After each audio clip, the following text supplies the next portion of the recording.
So welcome everybody to Patton's Reading Rope series, celebrating Dr. Hollis Scarborough's Reading Rope, the 20th year celebration of the publication of Hollis Scarborough's Reading Rope.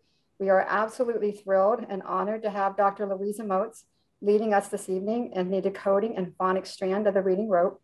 Joining me this evening is Nancy Hennessy, who is my partner along with in this series, as well as my colleague and friend from the Patent Literacy team, Jeannie Hertzler. I want to thank them all for being here. We'll start in just a moment. Before we begin, I do want to take a moment on the part of Patton to share our condolences to William Van Cleve's family. William Van Cleve has been a long-term friend of Patton. We were so grateful to have so many years in Pennsylvania learning from him, from syntax to paragraph writing to morphology to you name it. William taught us so very, very much. And his sudden passing has left us very saddened. But we look to ways to honor William, and we will continue doing that. And one way, of course, is by having this evening tonight. So I will provide a real brief bio for Dr. Moats, and then she wants that really brief one. I had a brief one. Okay, Dr. Moats. Even that one was brief because we all know, I mean, I remember seeing Dr. Moats a number of years ago at IDA, and I ended up in the elevator with her, but someone also jumped in the elevator and said, "Oh my gosh, I saw Louisa." And I said, Dr. Moats is one of those esteemed researchers and revered persons in our community. She is one name. We can say Louisa, and we all know who that is. Dr. Moats has also been a long-term friend of Patton. As you all know, Dr. Moats, one of her accomplishments is the letters, professional learning that we have been so engaged in at Patton. My predecessor before me, Deb Fulton, and now myself in terms of leading that work with the entire team. We are so honored to have the most letters trainers in the country in Pennsylvania, and it would never have happened without Dr. Moats. We're so very grateful that she's joining us, if you can believe this, from Hawaii. Here she is, Dr. Moats. You want to talk about dedication. Dr. Moats is in Hawaii, and she is joining us to teach us about the decoding and phonics strand of the reading rope. I want to talk about dedication. So I want to welcome Dr. Moats and once again, thank her so very much for this wonderful evening, and I will turn it over to her. Okay. Well, thank you so much. It's really my pleasure to accept this assignment from you, Pam, and I in turn want to say I am so grateful for all the work that goes on there at Patton and all the fabulous people who've been involved in carrying out wonderful professional development for years now. I'm just so proud of all of you and so proud of your leadership and all that you're doing to advance better reading practices. Okay, so I have an hour here to address a very big challenge, which is to both summarize where we were when Hollis Scarborough wrote her paper in 2001 and dashed off this image of the reading rope, I understand, not having any idea that it would become a touchstone for us in, for example, in this series that is ongoing now.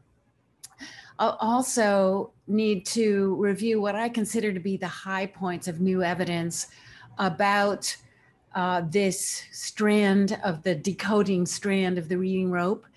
I also will mention and link research that I've taken note of to at least my idea of what best practices are, and to, I guess, modify the answer to the question of what is best practice in terms of these questions. What are we talking about? What's the content? For whom? At what stage of reading development? When? And how? And then I'm going to wrap up the session with my theme song, which is that all of this will matter a lot more if teachers are really well prepared to teach not only this strand of the reading rope, but all the others as well. I hope to leave time for questions. I'm going to pose 2 sort of open-ended questions at the end to prompt discussion. And if you all have other questions for me, I'll try to leave as much time as I can to address those questions during the hour and a half that we have. Okay, let's start with definitions. Definitions are very important. Okay, I was asked to address the decoding strand. And what does that have to do with phonics? And what does that have to do with word recognition? So let's consider that the definitions of these terms are a little bit different, that they are distinct from one another. So decoding is a term that refers to learning and applying the many correspondences between particular letters and phonemes so that the pronunciation of the printed word can be figured out. And phonological decoding is the most reliable guide to word recognition. That is a quote from Scarborough's paper. Now, what is phonics? Well, phonics is the system. To me, it is the content, the system of correspondences between phonemes and graphemes. And also, it is generally included when we list the essential components of reading instruction. So what does that have to do with word recognition? So decoding is a strand in the word recognition domain of the reading rope, right? So word recognition depends on more than decoding. Word recognition refers to the end goal, which is fast, accurate recognition of printed words. And it is the result of mapping speech to print by using multiple sources of information about language, both spoken and written. So let's home in on the issue of decoding, which to me, as Scarborough noted, includes reference to the alphabetic principle and spelling sound correspondences. Where were we before the year 2001 when the reading rope was developed? Well, prior to 2001, there were actually quite a few reviews, even though they didn't employ the technique of meta-analysis as the National Reading Panel did, but there were reviews and consensus reports written by experts prior to 2001. The first notable one was Jean Chall's review in 1967, in which she concluded from reviewing all research that phonics emphasis instruction had the edge when it came to getting better results with kids. And then we had Marilyn Adams' wonderful book from 1990 that was commissioned by the US Department of Education, in which she explained why and how reading words depended on decoding, really, which in turn depended on phoneme awareness, and that the result of decoding should be automatic word recognition. Is still a wonderful book. And then we had the Snow, Burns, and Griffin review that was commissioned by the National Research Council under the National Academy of Sciences in 1998. And that was the precursor of the National Reading Panel that was published in the year 2000. And then we also had this major paper by leading cognitive and educational researchers, the Rayner, Foreman, Perfetti, Pozetsky, and Seidenberg review that appeared in Psychological Science and the Public Interest in 2001.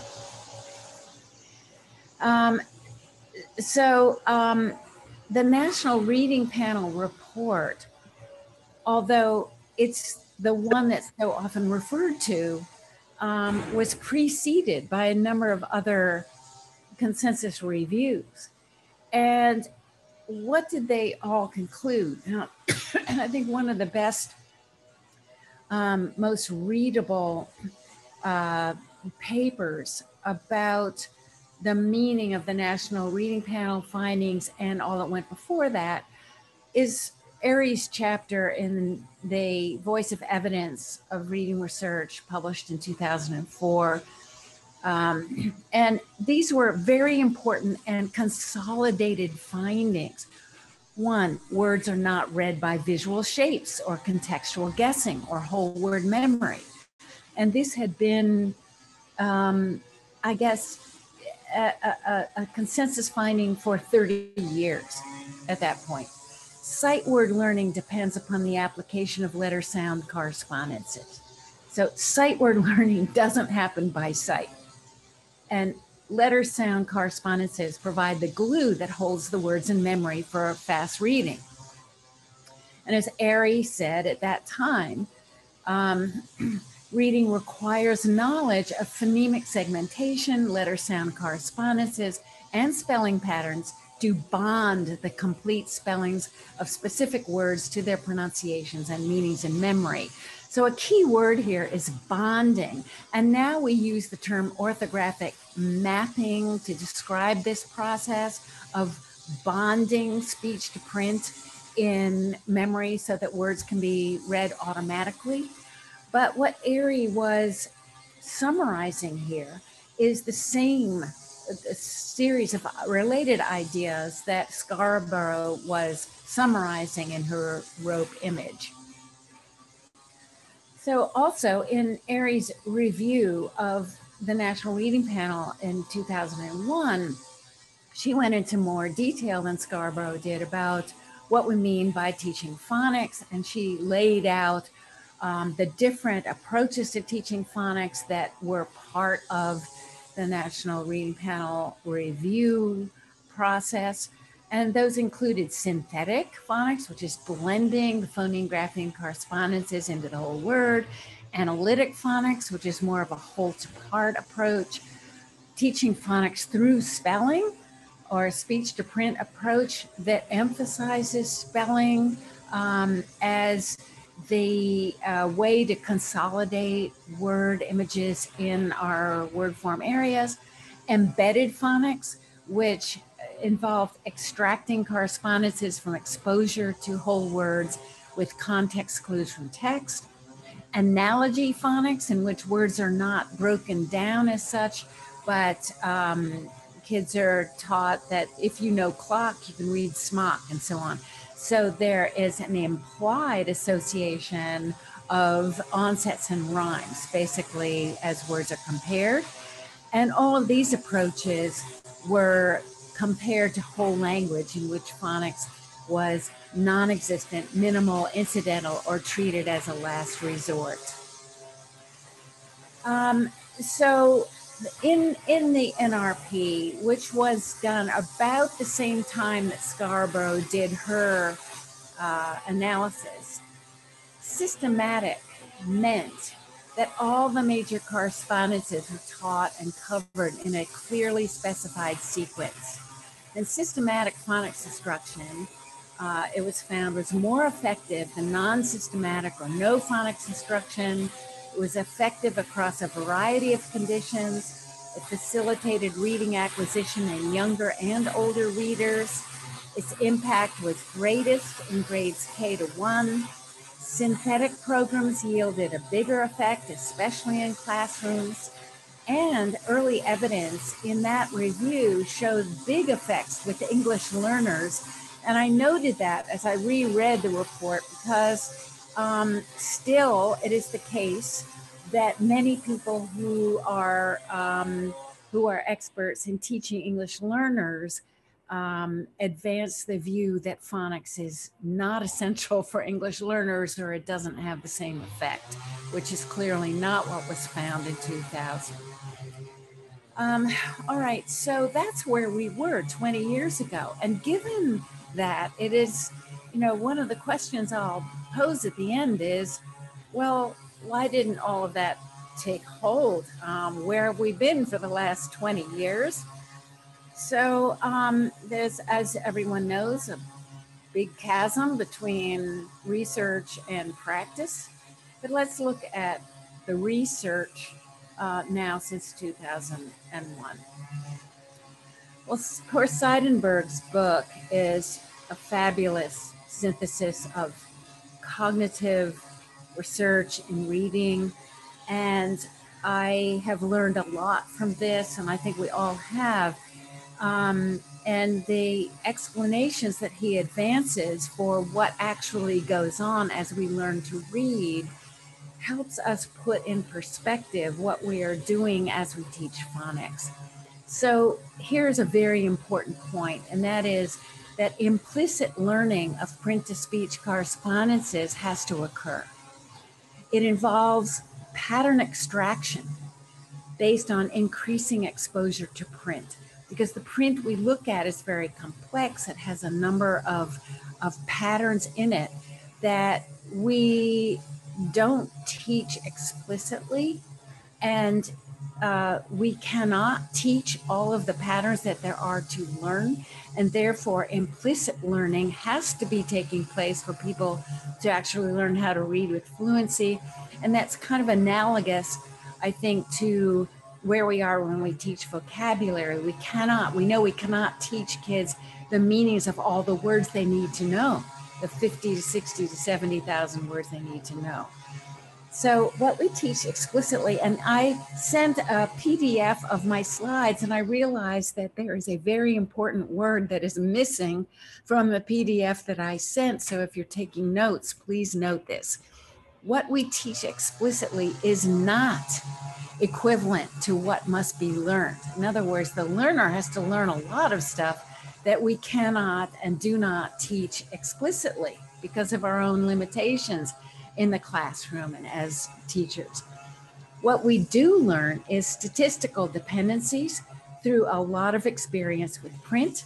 And of course, those who have less exposure to print have less opportunity to develop a cognitive mechanism for recognizing those statistical dependencies. And we also, in English, have an orthography that is, quote, quasi-regular, and the predictability of certain words it does not fall on a dichotomy. In other words, it is a false notion that the English language can be classified as either regular or irregular in the spellings of words. Rather, it is a continuum of regularity, a continuum of predictability, with some words completely regular and others really quite opaque. But we know that those words that are very irregular or opaque are just, I mean, one estimate that goes way back was that 4% of our vocabulary is so irregular that you really have to just memorize a string of letters that has very little relationship with sound. So what are we doing when we teach? And I have really modified my own understanding of this because of Seidenberg's work and other research, that what we're doing when we teach, and this is very important, is we're establishing the mental mechanisms or mental architecture for implicit learning. We are establishing the mechanisms for implicit learning or self-teaching as time goes on.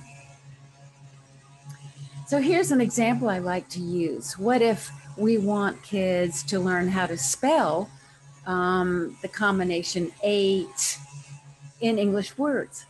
Well, if we analyze the relative frequency of spellings for 8, we would see that for spelling, the most common form of the spelling for that rhyme, if you will, is ATE. There are, twice as many words as there are for AIT. That's a much more limited set. And there are few that have EIGHT. And there is one that I could find that has AIGHT. So when we're reading and we come across the word straight, STRAIGHT, what do we have to do? We have to notice the extent to which those letters correspond to patterns that we have seen before. And we have to say to ourselves, if there is an irregularity there, which is the AIGHT, is, oh, that one is odd because it uses AIGHT rather than EIGHT. So in essence, when we look at these pictures of the brain, responding to instruction. And this one is from the University of Texas, Houston, via Jack Fletcher, who has been such a wonderful colleague over the years and lends me his slides. This is a poor reader, a 7th grader, before remedial instruction that was emphasizing phoneme, grapheme correspondences. And you can see here that the areas of activation include phonological processing system here, the visual word form area here, and this is the area where these connections or this mental architecture that it takes the form of pathways that are built between the visual word form area and the phonological processing area, where speech and print get associated here in the angular gyrus area, that is beginning to be activated when reading is taking place. But after intensive instruction, the student has learned, or I mean, I think of it very concretely, has built neural pathways that allow this rapid association between speech and print to occur here, and the connections with comprehension in the temporal lobe here are robust. So the student is learning to connect the sounds, the spellings, and the meanings of words, and that is in fact what a normally progressing reader has to do. So now, where are we as far as our research on instruction? I mean, we had in 2001 robust evidence, according to Scarborough, that teaching phoneme, grapheme correspondences, teaching the content of phonics, and providing enough practice for kids to establish automatic word recognition, or as Ari says, to establish those bonds in memory between speech and print, were the bedrock foundational skills of being able to read.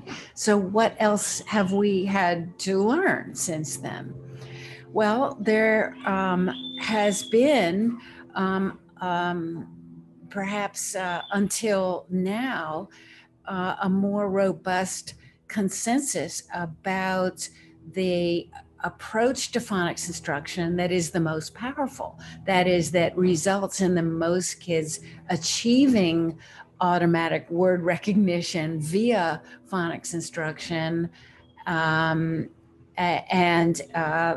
the amount of time that it takes for them to do that and the durability of that learning. So Susan's review of phonics instruction is very helpful. Wonderful scholarly review.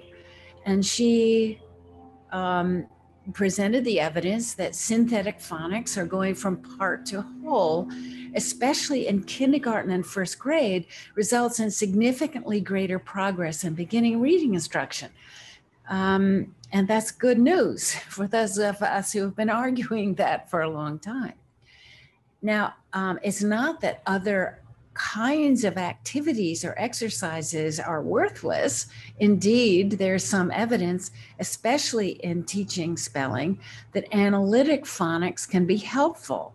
And of course, something like sorting words with an 8 pattern would be helpful in getting students to recognize the redundant patterns in the spelling system. And those kinds of activities are a useful support, and especially as word learning continues and kids have more and more of a vocabulary to work with, and they are beyond the very beginning stages of reading instruction, analytic phonics, word sorting, comparing word patterns, analyzing text to find the frequency of word patterns and so on, is indeed helpful, because this too is a way of drawing kids' attention to the internal details of words, spoken and written.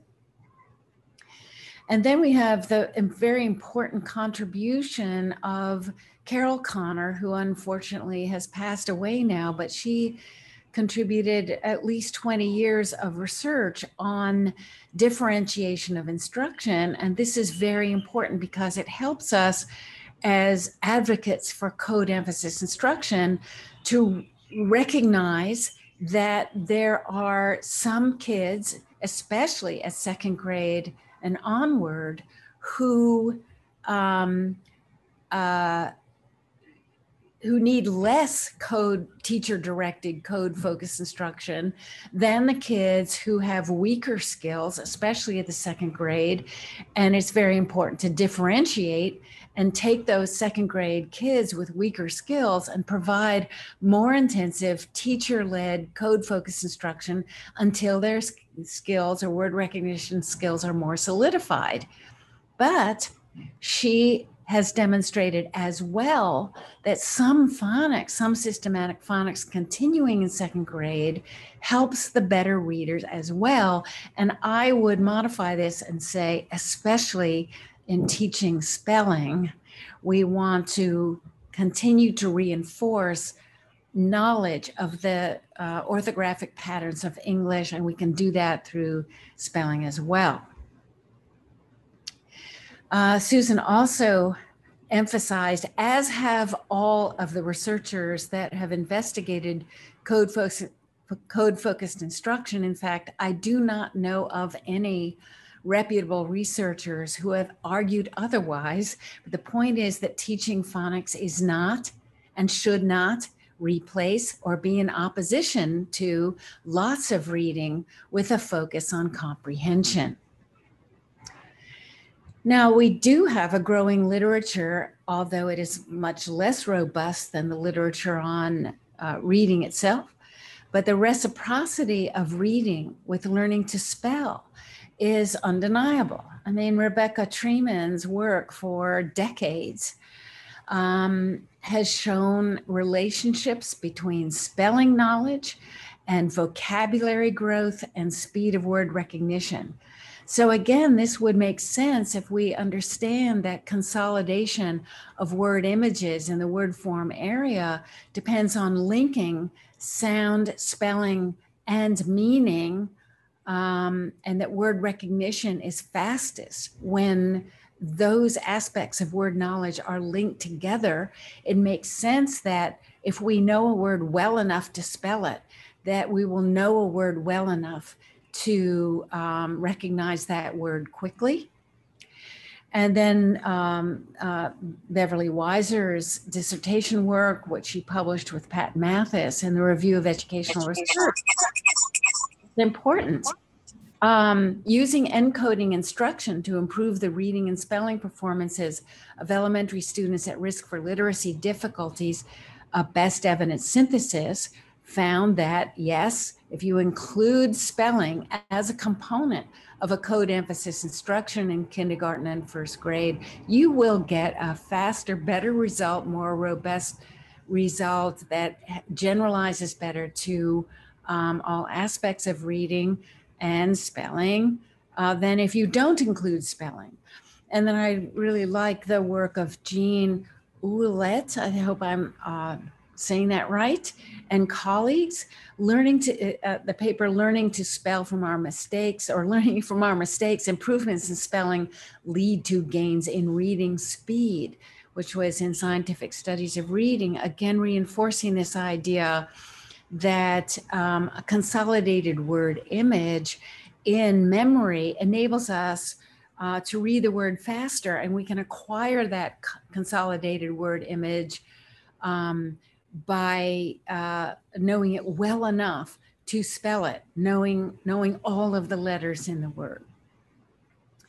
And I have to honor Dave Kilpatrick's work here, which I think the book he wrote and the chapters and papers he's written subsequently are represent a really important advance in connecting the work of Linnea Erie and the work of David Scher.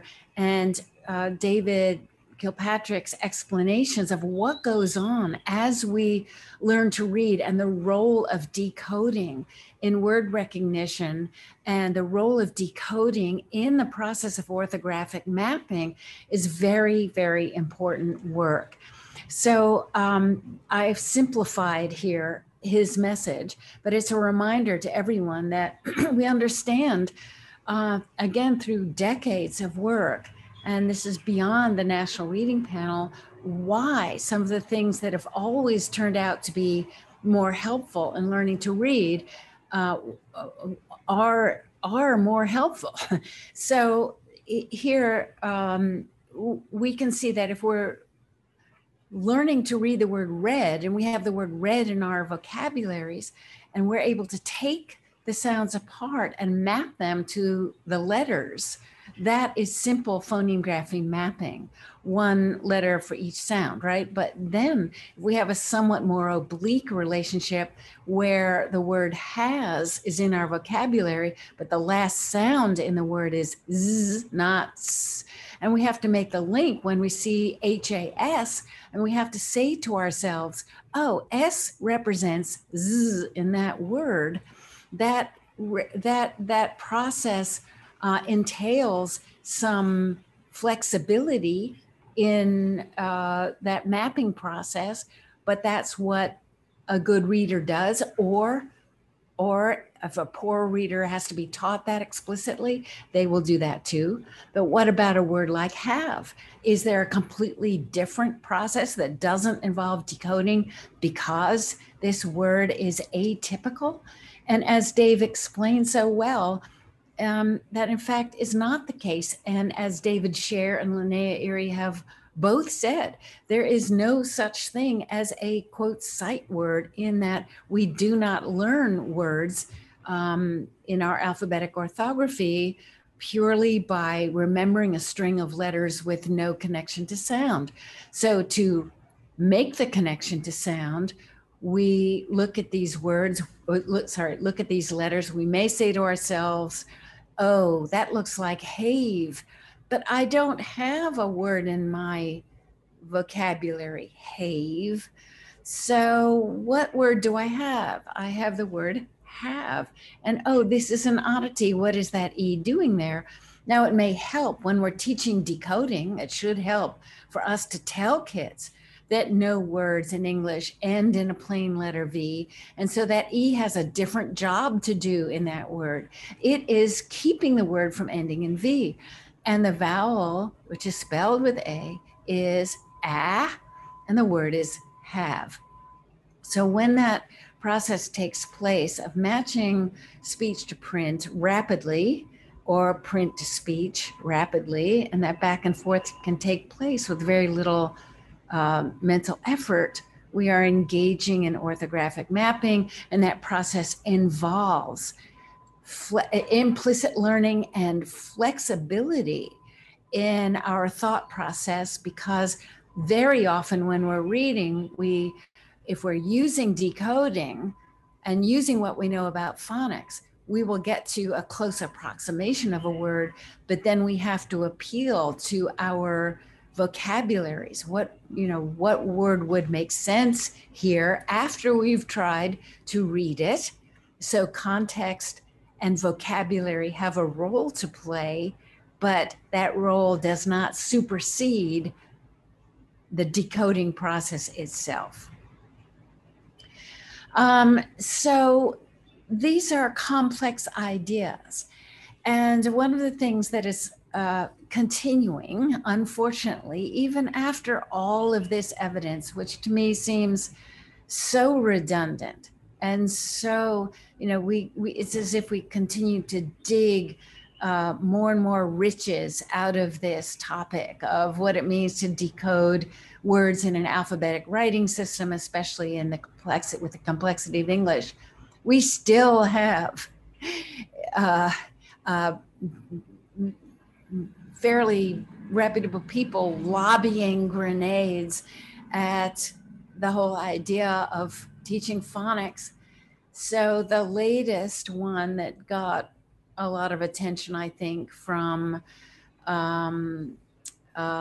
Pete Bowers and colleagues was a critique that was published in Educational Psychology Review, not a fly-by-night journal, in which he claimed that the evidence for phonics instruction was overblown, that we really should be teaching reading in a different way, that more of an emphasis on morphology was necessary, although there wasn't a lot of evidence provided to support the arguments he was making. So there was a very good response from Fletcher, Jack Fletcher, Savage, and Vaughn, and they concluded this. And I respect them tremendously as researchers, as very objective researchers who, if they are confronted with enough evidence that they're wrong about something, they will alter their views. But after looking again at all the evidence, we conclude that there is consistent evidence in support of explicitly teaching phonics as part of a comprehensive approach to reading instruction. Note this, part of a comprehensive approach to reading instruction that should be differentiated to individual learner needs. Think Carol Connor again here. The appropriate question to ask is not the superiority of phonics versus alternative reading methods, including whole language and balanced literacy, but how best to combine different components of evidence-based reading instruction into an integrated and customized approach that addresses the learning needs of each child. Well, that's a very lofty aspiration, but certainly it should help redirect these sorts of arguments about phonics or not phonics toward a more complex question, which is for whom, when, how much, and in what way, and with what effect, and in combination with what else. So let's talk some more here about bridging research to practice. One of the sources that I recommend to everybody, which is, again, a kind of technical book, but full of rich discussion of research and evidence and its practical applications, is Wes Hoover and William Tunmer's book called The Cognitive Foundations, a model of reading acquisition. And that's not the title, I didn't get the title right, but this is their model of reading acquisition that, as you can see, reflects the wisdom of the reading rope, but the graphic is presented somewhat differently here, where the simple view of reading is represented in two domains.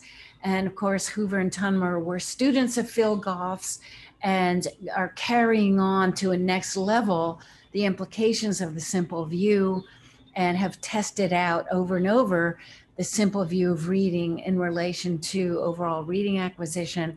So in their model, it's interesting to me, the term decoding is not used as such. So where is it?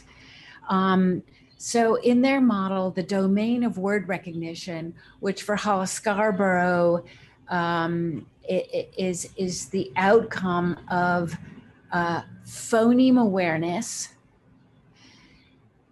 decoding, which I would say is their term, knowledge of the alphabetic principle, and sight word recognition or automatic word recognition. Here, what they have built in to their model that enhances Scarborough's rope, I think, is first of all, knowledge of letters, which is kind of subsumed when you talk about knowledge of the alphabetic principle, or the fact that letters represent speech sounds. And concepts about print are more general concepts about how we read. In English, it's left to right, it's spaces between words, it's paragraph indentation, it's the use of punctuation, it's everything that surrounds text itself. And alphabetic coding skill for them is differentiated from knowledge of the alphabetic principle and what I believe they are referring to here is the whole system of phonics plus. It's phonics plus the other dimensions of language representation in English orthography. So that's what they're referring to. And that results in automatic word recognition, which with language comprehension are the two essential domains accounting for reading comprehension. So if we take their model in combination with Scarborough's rope strands, what is it we need to teach? Well, we need to teach phoneme identity and phoneme segmentation. They agree on this. Knowledge of letter forms for reading and writing, and that includes letter names most of the time with letter forms.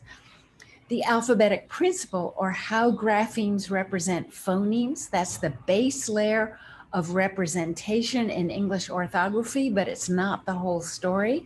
So for Hoover and Tunmer, alphabetic coding skill encompasses what Seidenberg is talking about, which is the ability to observe and extract from exposure to print the recurring letter patterns and the various ways that print represents speech. So that includes phoneme grapheme correspondences, but a lot of those are determined by the position of a phoneme or grapheme in a word, and those correspondences are conditioned by letter order constraints and so on. And there are syllable patterns, there are syllable patterns for vowel spellings that have some utility. I'm kind of a middle of the roader when it comes to this debate we've been having about how much to teach kids about the syllable types and so on. And we needed to all learn how to recognize common morphemes because they are recurring print in our print, and they have a direct relationship with meaning. And what Hoover and Tunmer emphasize so well, and this is why I recommend the book so much, is this idea that Seidenberg talks about, that we cannot teach kids everything they need to know, that implicit learning has to occur. And what we're doing is giving kids the tools to apply when they come to a new word, and to use in a flexible way to recognize a word both out of a context and within text itself. And believe me, I am not saying that this is the same as guessing at words from context. Not at all. All right, then where else can we hang our hat over the last 20 years since the rope was sketched out? Barbara Foreman had about a dozen co-authors on this Institute for Education Science Practice Guide on Teaching Foundational Skills. It is a very important document. Everybody should read it.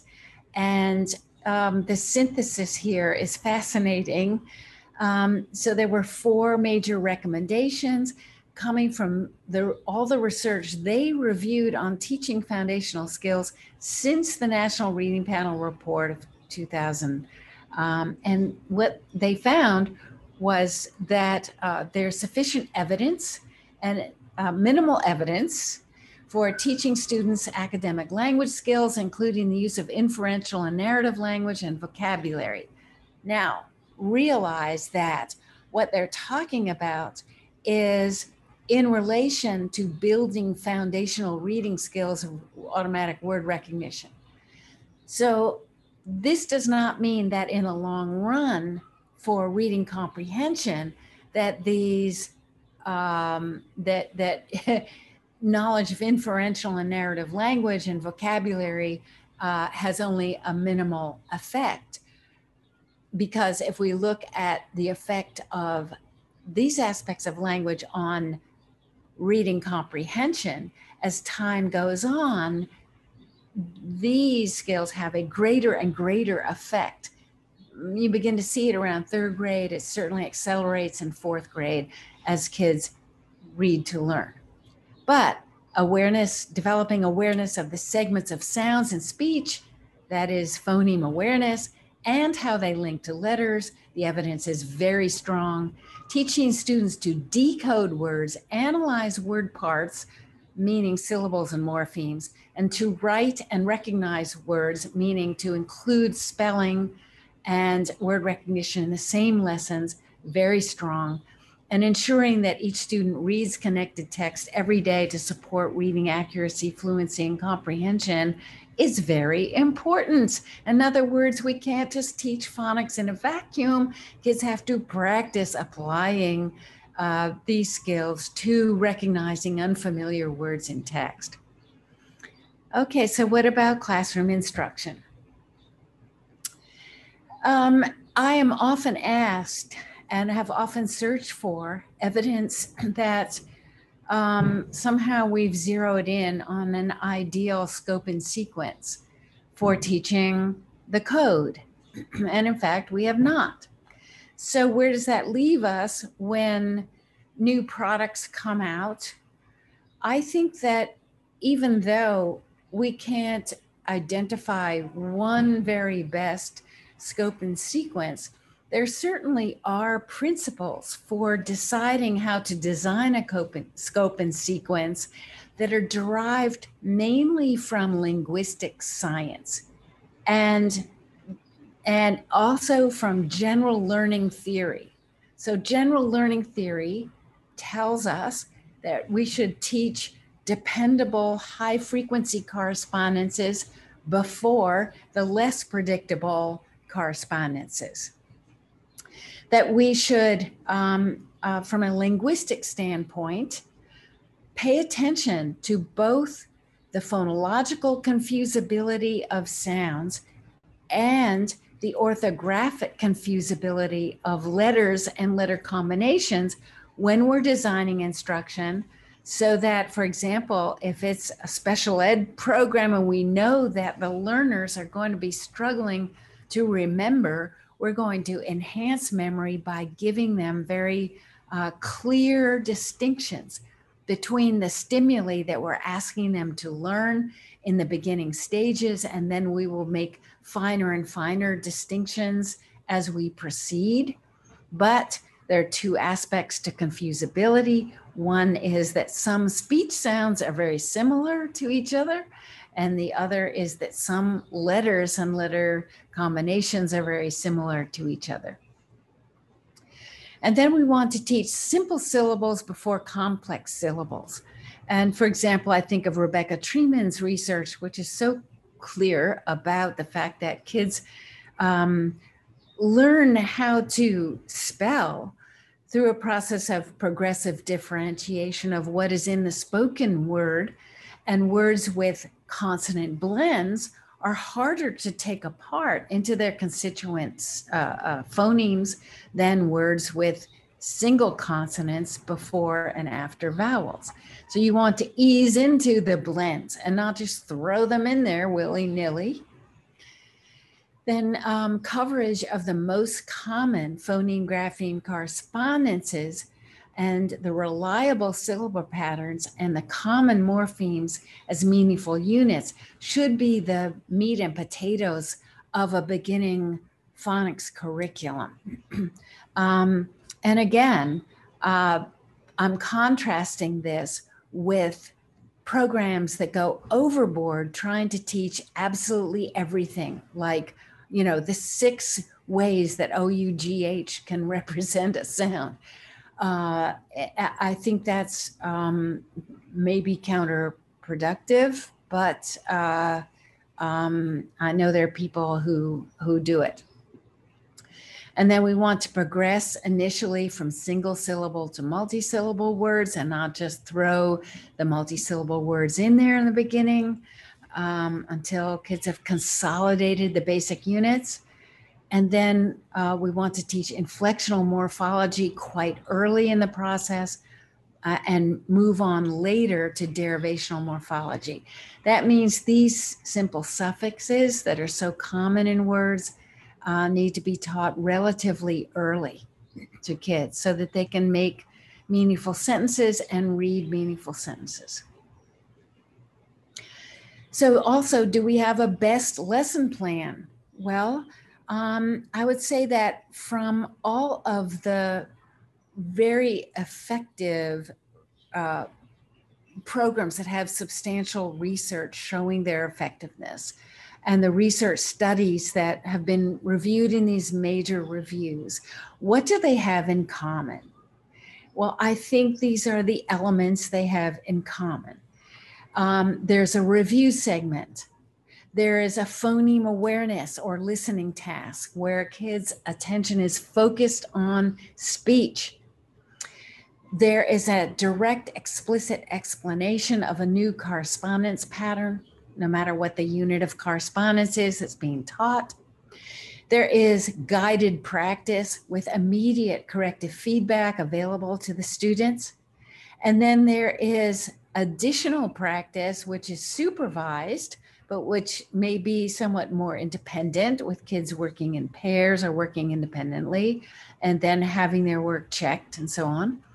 There is a spelling component, spelling and dictation component, and there is certainly a reading component with decodable text. Now, for explicit teaching, whether it's explaining a concept, whether it's providing guided practice, whether it's providing more extended practice, explicit phoneme grapheme mapping needs to be part of that basic decoding lesson. This is what Hoover and Tunmer are talking about when they talk about teaching the alphabetic principle and then teaching the alphabetic code. And what it means is that whether we use a grid or lines or slashes between the graphemes, we explicitly analyze what is in the written word in terms of the reference between phonemes and graphemes. So here, if we were having a lesson on w and w, and these words that begin with these very similar sounds, we could map out words like this, showing how each speech sound is represented with either a single letter or a letter combination. And many, many graphemes in English are letter combinations. This is an essential concept which is still finding its way into the better programs. And one of the things I would look for in looking for a good program is that the term grapheme is not used for a single letter, and that the instruction does not stop with a sound for a letter, but rather that the concept of a grapheme is taught explicitly, and that TCH, for example, is a unit of representation corresponding to ch in the word which. So what about decodable text? Well, this too is an issue that produces many silly arguments, but one important point about decodable text is that it is supposed to be part of a lesson. It is supposed to provide practice with the concepts that have been taught. So it is, to me, not very purposeful to talk about adding a decodable text library to what is essentially a whole language or literature-based approach to teaching, in hopes that somehow being exposed to decodable text will take the place of explicit phonics instruction with a lesson framework that I just described, because a student shouldn't be expected to read this unless they have been taught 3 of the short vowels, which would be a, 4 of the short vowels, a, and e. So this is to provide concentrated practice with e, but there is review built in for the other short vowels that have been taught previously. So let me wind up with this. And this is, of course, been my obsession for 30 years. And that is that it should seem pretty obvious that, number one, teaching kids to decode is a somewhat technical activity. You have to know content. There is a lot of content to impart, even if we're not teaching all of the content that students need to learn through text exposure and implicit learning as time goes on. It is extremely important to teach the content well in the early grades. And we have evidence to back up this sensible assertion, which is that those who know better the content that they're teaching are going to be more effective at imparting that content to students. So this is a lovely study done by Linnea Erie and one of her colleagues, whose name I don't know how to pronounce. I would like to learn. The teachers they experimented with at the second and third grade level who had better knowledge of language, that is, especially these technical aspects of how the print to speech relationship works, are more effective, especially with poor spellers who are very dependent on instruction. Teacher-led instruction, where the teacher is explaining what a grapheme is, what a phoneme is, and how those match up, and how the patterns in print actually work.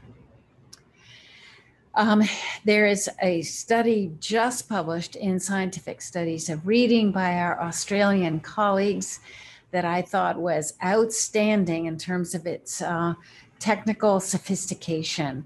And what these researchers, who included Pamela Snow, who's been attending Reading League conferences and contributing her expertise. Here's a quote: "Sustained change in teacher knowledge from professional development interventions is driven by development of content knowledge, opportunities for collaborations with peers, access to modeling and coaching, and expert guidance." So this is really important. And for all of us involved in professional development and all of you who are part of the Letters Network in Patan and elsewhere, this is so important. Just imparting the content knowledge is vital, but it is a challenge to implement, and there is a lot to know, even though we're talking about foundational skills of reading and spelling. So we need to build in, as you have done so well, Pam Kastner, collaborations with peers, access to modeling and coaching, and expert guidance that can continue for us as we engage in this learning process together. And here's another one I like to cite, Shane Piasta's wonderful publication in SSR. Teachers who have the requisite content knowledge do get better results. And there are others, Deb McCutcheon's work from 2002 and on beyond that, really demonstrating that there is definitely a relationship, a demonstrable relationship between richness of teacher knowledge and ability to be successful, even if you have a good program to work with. And what is it we need to know? We need to know the speech sounds of English, because that is one of the elements of confusability that is certainly manifest in the way kids spell or make spelling errors, and also that should influence our choices of stimuli as we're deciding what examples to give and what order to teach things in. And we need to be able to direct kids' attention to the to the distinguishing properties of the speech sounds that the print represents. And of course, we know that many reading problems originate with underdeveloped phoneme awareness.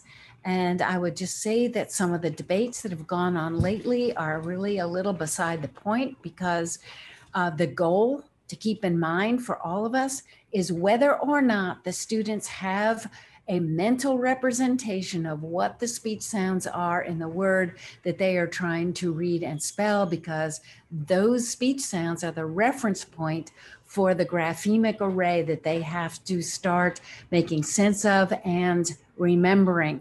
And kids differ enormously in where they are in that process. And if you have kids with very underdeveloped vocabularies and phoneme awareness, yes, in my opinion, you need to begin with language play and get kids to pay attention to speech in the first place. Okay, enough said about that. So explicit awareness of phonemes provides the mental anchor for mapping speech to print and for this orthographic mapping process. If you do not have that mental Velcro, you will struggle more than students who get that mental Velcro. And that is why I'm such a strong advocate. And I think that the evidence is very clear from these wonderful synthesis papers and volumes that we're reading, that phoneme awareness needs to be included in phonics lessons routines. It certainly needs to be included in spelling lesson routines. So the concept of a grapheme is critical, as we talked about, the common patterns and conventions of letter use, how the orthography works, needs to be explained and called attention to as much as makes sense. Knowledge of morphology and how English represents it, and etymology. And I have a couple of just examples of these things here. That graphemes, okay, this is how we represent some of these speech sounds in English. Let's look at the vowels. O, O, O, O, O. E, E, E, E, E, E. Oo, or mu and mutant. U, and U. Ooh, ooh, ooh, ooh, ooh, ooh, ooh, ooh. Okay, so the graphemes take a number of different forms, and eventually these patterns will need to be learned. So in terms of mapping out the phoneme grapheme correspondence, this is something we have been teaching in letters for a long time as a way of laying out for ourselves and for kids what the correspondences are in the vowel system that need to be learned. And now we can continue to debate because, as I said, we do not have definitive evidence about how much of each of these alternative correspondences we need to teach explicitly, whether all of them have to be taught explicitly. If they do, what's the timing, and so on. So there's a lot of work to be done there, but I have known certainly first and second grade classrooms that have laid out most of this for kids in a direct, explicit way, and the kids have learned quite readily how the system works. Okay, so here's a little test. What language did these words come from? What language, everybody? Check the chat, Dr. Moats. Okay. Greek. Okay. Everyone's saying Greek. Greek. Okay, good. Hey, we're gaining on it. What about this? Okay. Anglo-Saxon, Anglo-Saxon. Bravo, bravo. Okay. Old English is contains Anglo-Saxon. It has some other influences in it, but I don't care if you use one or the other. All right. How about these guys? Oh, I'll get this one pretty quick, I think. Yeah. French.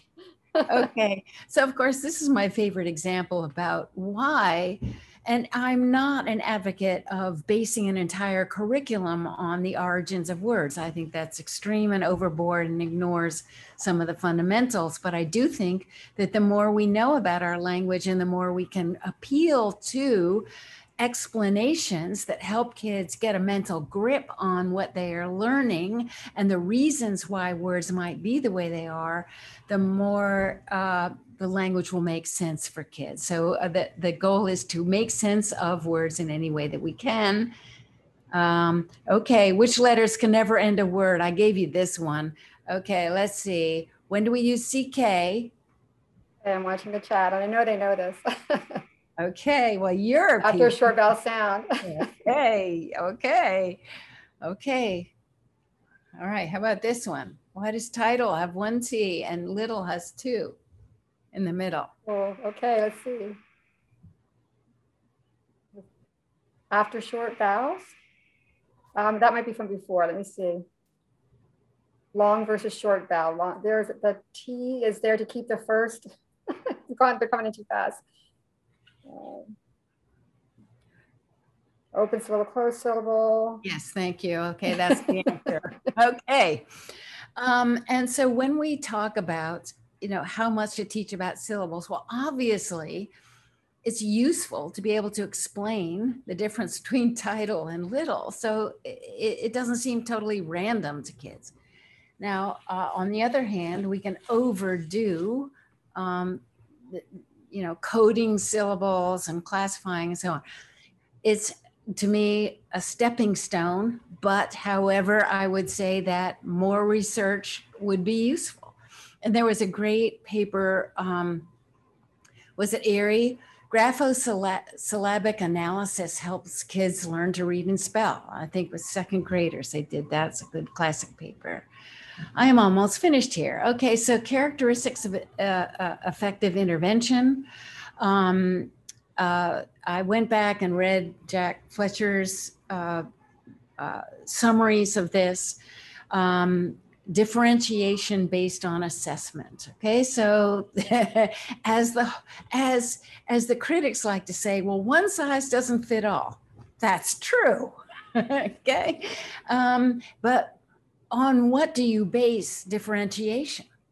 You base it on timed and untimed word recognition assessments, knowledge of phonics, phoneme awareness and morphology, and text reading speed and accuracy. And that will get you a pretty long way toward differentiation, putting kids in groups that have similar needs.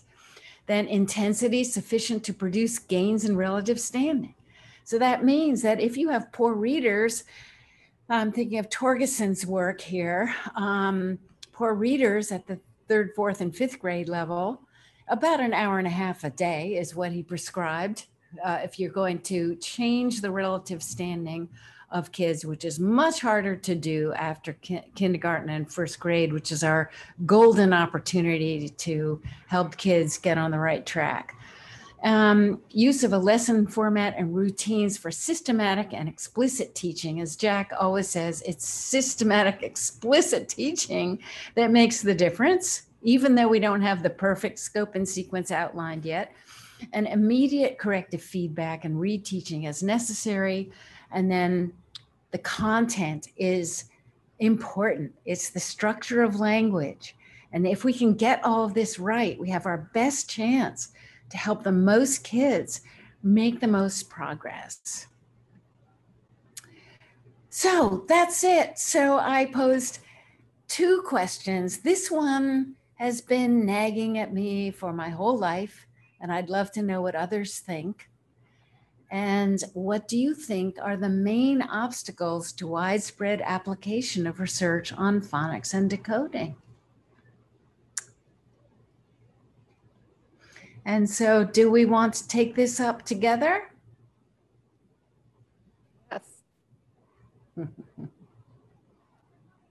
Would someone like to unmute? To have a conversation if we can. So if someone would like to unmute to answer that question. I could answer it lots of ways too, but I want the folks here to answer. Oh, so we're seeing all kinds of things in the chat.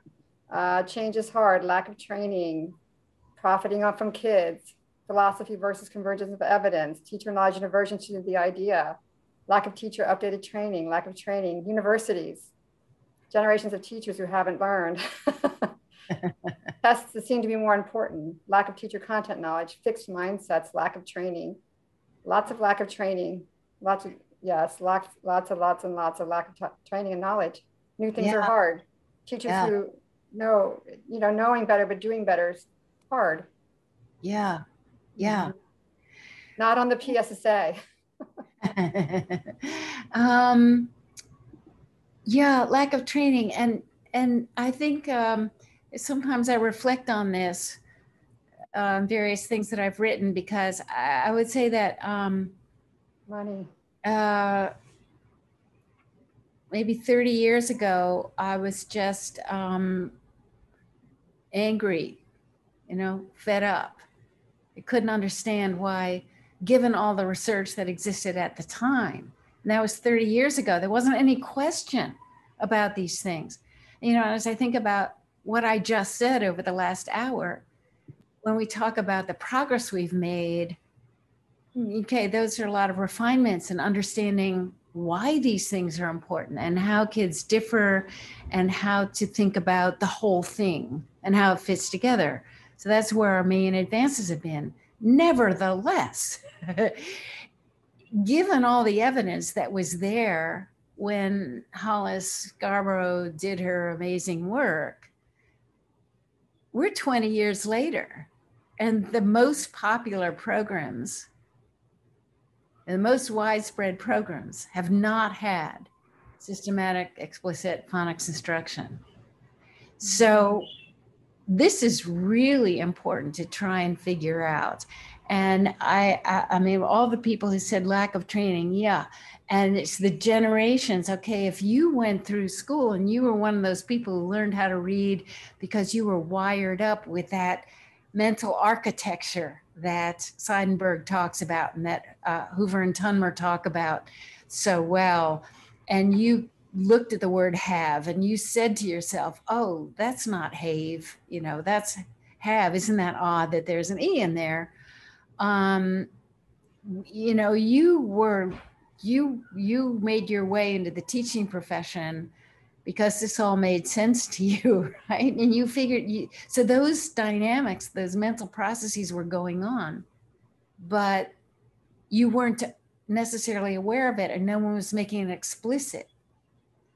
So they're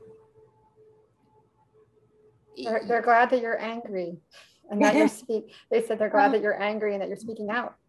Well, and you have been for decades, but you don't stop, and that's, you persist. Being angry it's not the most productive thing. One has to be strategic and empathetic. So with the big reckoning for me was actually being responsible for making sure that teachers who were very dedicated and very motivated to help their kids were given the tools, and then in the process of doing that, realizing that no one had taught them. I mean, so often I get the comment, we all get the comment, why didn't anybody teach me this before? And it's such evidence that there's this huge knowledge gap when it comes to understanding our own language, that it has not been part of what we teach. And now the fight that I'm trying to keep my hand in is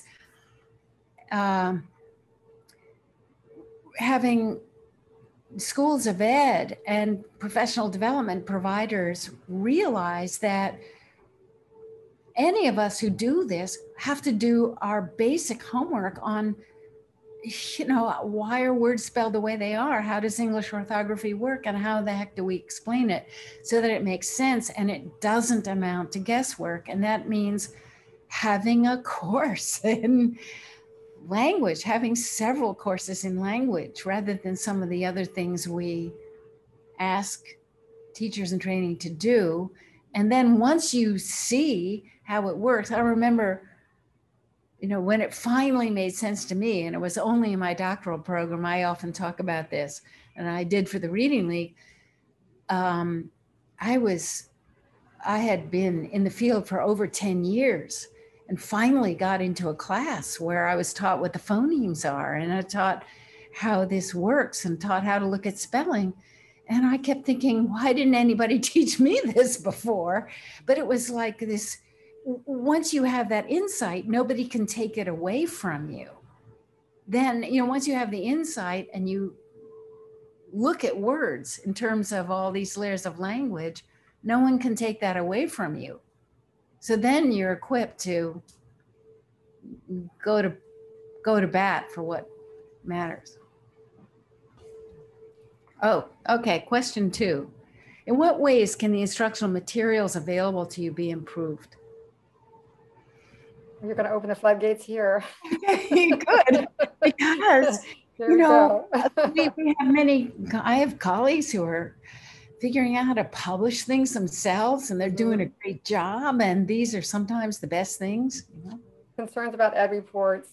You need more decodables. You need materials that are based in the science of reading. Decodables, evidence-based.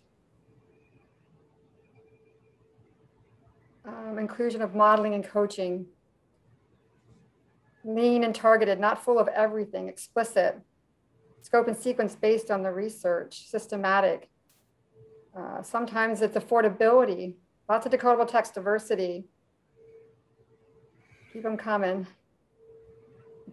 Need to be recent. We no longer teach phonics in 4th grade when kids still need it. Some of them. Affordability, alignment and all the fine components, systematic. Decodable text is a hit tonight. Lots and lots of practice, orthographic mapping and spelling resources. More opportunities for learning, virtual instructional materials and websites, evidence-based. Assessments need to target concepts taught and not other things. Coaching keeps coming up as well. Okay. We teach programs, not kids. Yeah. And it's the opposite of, we always said, Dr. Moats is, we teach kids, not programs, but oftentimes that's what's happening. We're teaching programs and not kids. Yeah. Yeah. I hear more materials from middle school and high school. So I'll stop there. Yeah. Okay. Very good. Are there any other questions that we have a few minutes? We had a couple questions. Jeannie, do you have them on? I put some of them on Word, but I didn't know if you put them on the Google Doc, and hopefully I didn't miss any. Yeah, Pam, we had a couple that I captured, and then when this flood of chat came in, I kind of got lost in the question. Yeah. Dr. Moats, we have one here. How can we support students with working memory issues? They struggle to hold on to initial sounds in phonemic awareness skills in blending words. Okay. Well, those kids are really challenging to work with. And okay, you just have to strategize. You just have to problem solve. So, and there's no formula that I know of. We don't know how to improve working memory. We do know how to adapt tasks as we teach reading. So I would say, first of all, pay attention to the blending strategy where you, what's it called? You connect the sounds as you blend the word. So you don't say, you don't say s, k. You say mask,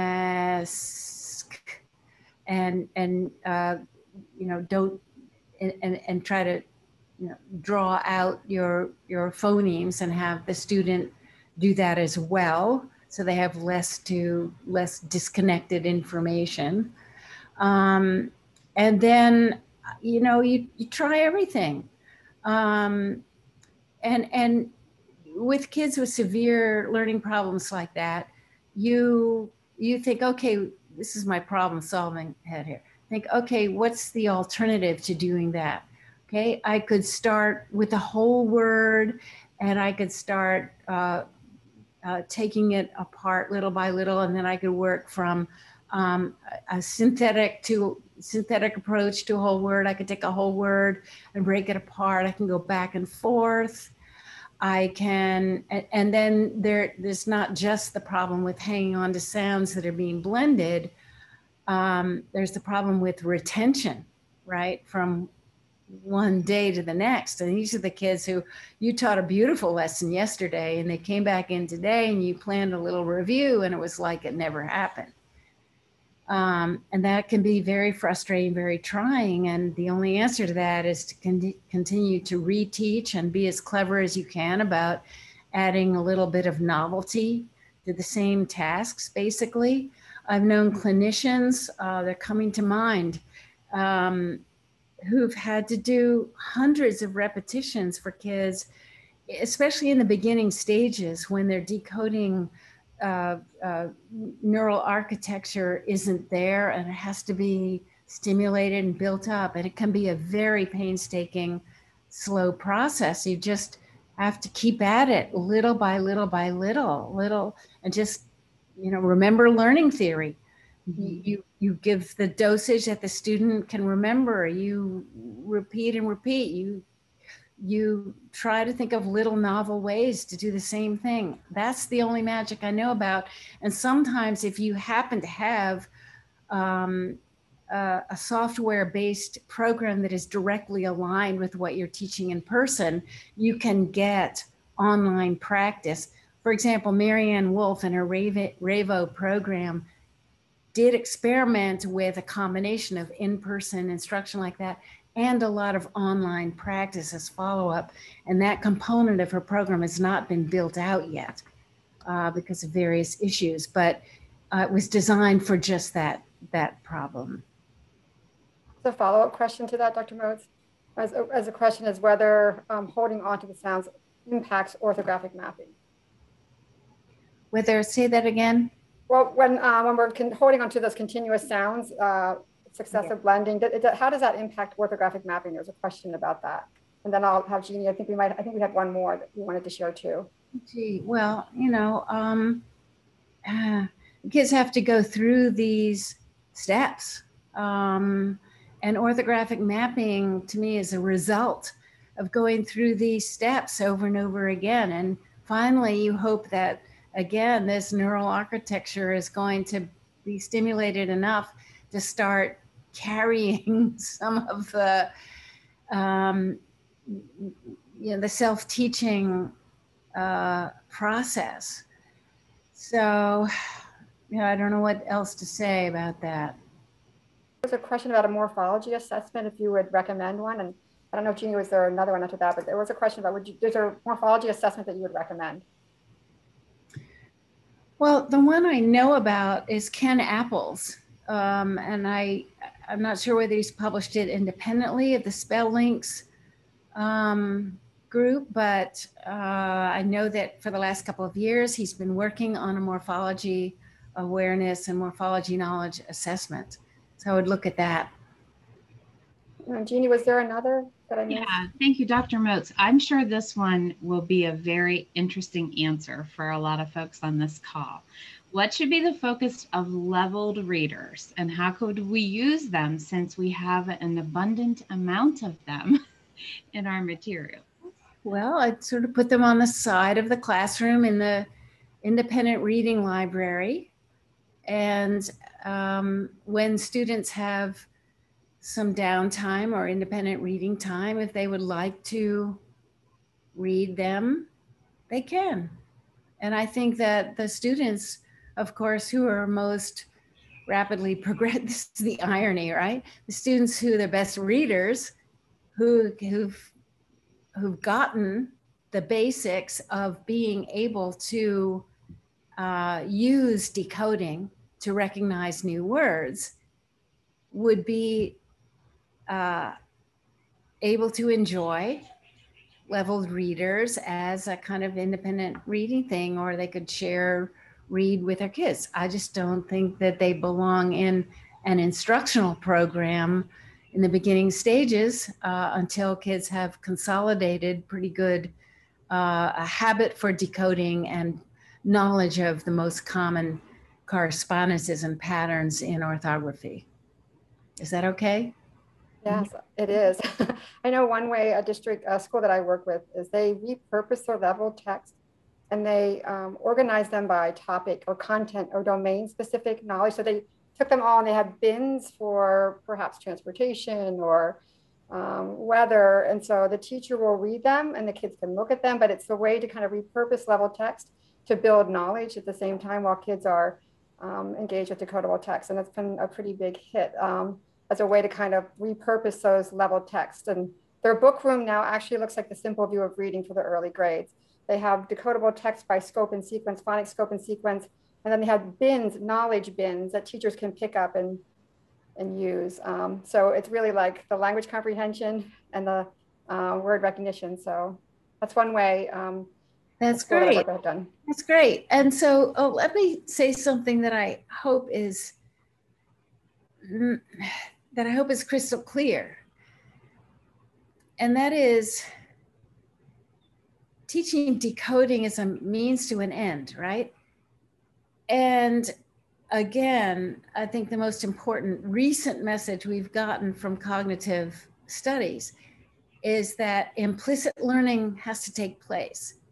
And it is a fact that the kids who are better readers will progress faster because they get this basic decoding process more quickly and then are able to read more text that is not highly controlled and then add to their repertoire of word recognition skills.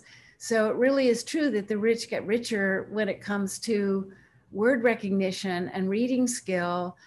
And it is fine and very good to have classroom libraries with all kinds of books. It's just that we have to be clear about how we're actually teaching kids to read as an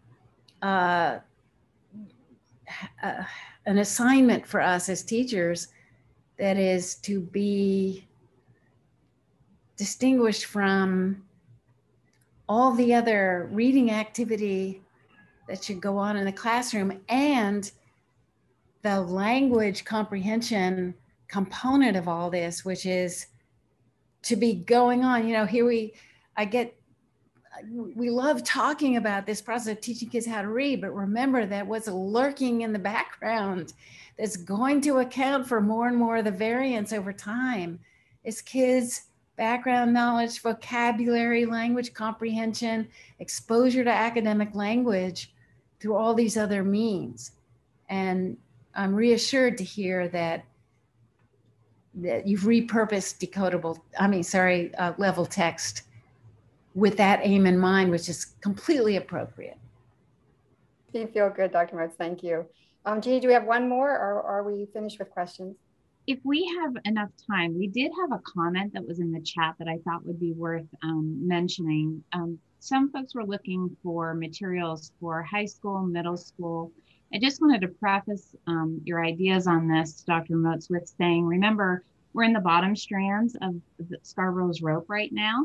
And typically, right, the instruction is in that early foundational time in K-2. So that's probably why the focus has been on elementary materials. But Dr. Moats, you developed Language Live. And so I was wondering if you could speak to that with regard to older students. Well, sure. First of all, you have to ask the question about what are the characteristics of these older poor readers? And the answer to that is really important. And you find a really good answer in the Fletcher, Lyon, Fuchs, and Barnes 2019 review of research, in which in their studies with older kids, they do find that approximately 80% have serious a serious lack of skill in word recognition. So those might be kids with specific word recognition problems and kids more typically with a big general combination of weaknesses in word recognition and language comprehension. So all of it has to be addressed. What we elected to do in designing Language Live was to think about the simple view of reading and have a very methodical, systematic and in that case, online instructional sequence and word recognition, which is less than ideal because it would be great if we had a really knowledgeable teacher for each one of those kids who could work with them face to face, but that's just not realistic for many middle school and high school settings where, first of all, a trained teacher is hard to find, and the amount of time that it takes instructionally to do that is very difficult. So the compromise was putting the word recognition instruction online and then saving the precious teacher-led instructional time for language comprehension, for shared reading, for multiple readings of the same text, and for using text that was age appropriate and thematically appropriate for kids in middle school and high school. So we deliberately chose texts that would stimulate discussion, that kids would have something to say about. And then we tied writing instruction in with those thematic readings and with a combination of narrative and expository text, and then a lot of online reading options after that. But at that point, there is just such a gap to make up that the real challenge is keeping kids at it and making sure that they continue to spend the time reading, because without doing that, you know, they're not going to make the dramatic gains that are possible. Thank you for sharing that. And Pam, you're on mute. Sorry. Thank you, Dr. Moats. That must be the tagline for the pandemic. You're on mute. So I'm sorry about that. Thank you so much, Dr. Moats. We are so honored to spend this time with you and to continue to learn from you. And your dedication is just remarkable. I just cannot imagine being in the beautiful Hawaii and taking time out to teach us. I mean, talk about dedication and commitment. We are just very, very, very grateful. Thank you so very much.